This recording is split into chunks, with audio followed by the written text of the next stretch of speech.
Okay, in this episode, we'll explore how neurodivergent brains experience time differently, why traditional scheduling doesn't always work, and how to build systems that support your unique rhythm. Welcome to Living with an Invisible Learning Challenge. I'm your host, Jennifer Purcell. If you're neurodivergent like me, maybe you live with nonverbal learning disability, ADHD, or another invisible learning challenge, you've probably struggled with time. Not just time management, but actually feeling time, tracking time, and organizing your life around it. In today's episode, we're diving deep into something we don't talk about enough: why traditional scheduling often fails neurodivergent folks and what we can do about it. Part 1. What makes time so hard? Let's start with the basics. Time blindness is real. For many neurodivergent people, especially those with ADHD or executive functioning issues, time isn't linear. It's either now or not now. That makes scheduling, planning, and even estimating how long something takes really hard. Personally, I've had days where I start with a clear to-do list, but by the end, I've either hyper-focused on one thing and lost hours, or I've bounced between tasks and finished none. Sounds familiar? According to PsychCentral, executive dysfunction affects our ability to initiate tasks, switch between them, and manage time efficiently. And that's not laziness, it's neurological. PsychCentral, executive dysfunction, and time management, and why scheduling doesn't work for neurodivergent brains. Those are the references. Part 2, why traditional scheduling doesn't work. Let's talk about planners, calendars, and timers. All the tools we're told fix us. For neurodivergent folks, traditional planners can feel like boxes we can't fit into. They assume consistent energy, clear priorities, and the ability to predict tomorrow's needs today's. But many of us experience fluctuating energy, migraines, sensory overload, or social fatigue that throws the whole day off. Online learning and remote work environments and add another layer of complexity.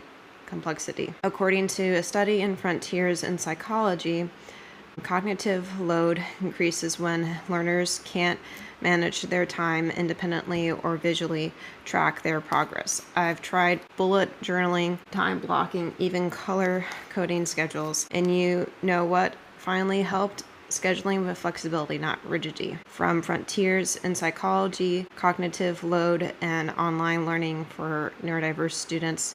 Part 3, the emotional weight of scheduling. Scheduling isn't just logistical, it's emotional. When we consistently miss deadlines, cancel plans, or forget appointments, not because we don't care, but because our brains literally process time differently, it chips away at our self-esteem. We might hear things like, "You just need to try harder. Why don't you use a planner? You're so disorganized." It's exhausting. It leads to what is called neurodivergent burnout. And that's especially common for people who mask to overcompensate to meet neurotypical expectations. I want to name that shame and replace it with compassion. From Medical News Today, Neurodivergent Burnout, and Psychology Today, Burnout and Masking in Neurodiverse Individuals. Part 4, what actually helps. Here's the good news. There are ways to make time work for you, for your brain, not against it. Some ideas that have helped me and others in the neurodivergent community include visual time tools like timers or color-coded Google Calendar, task chunking, breaking things into bite-sized steps with built-in breaks, body-based scheduling, planning around your natural energy, not the clock. Flexible blocks instead of 3 to 3:30 meeting, try afternoon podcast planning. Spoons and capacity awareness. Asking yourself, do I have the bandwidth for this today? One of my favorite takeaways from a productivity coach who specializes in neurodivergent clients. Quote, make invisible work visible.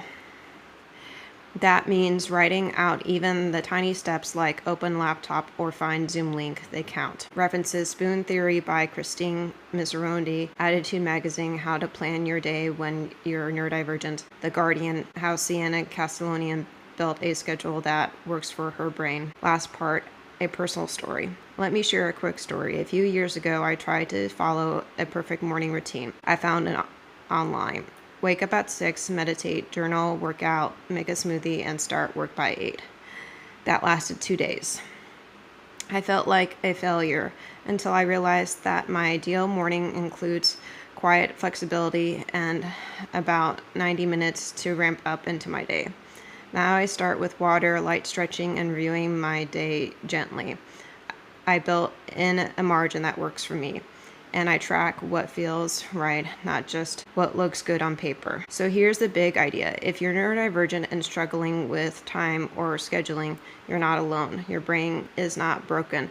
You just need tools and rhythms that fit your life. Try one small shift this week, maybe a visual timer, a task list with energy levels, or even a permission slip to rest. Thank you for listening to Living with an Invisible Learning Challenge. If this episode resonated with you, please share it with somebody else navigating the same path. You can find the links to the articles and tools I mentioned in the show notes. Until next time, take care of yourself and take time for yourself.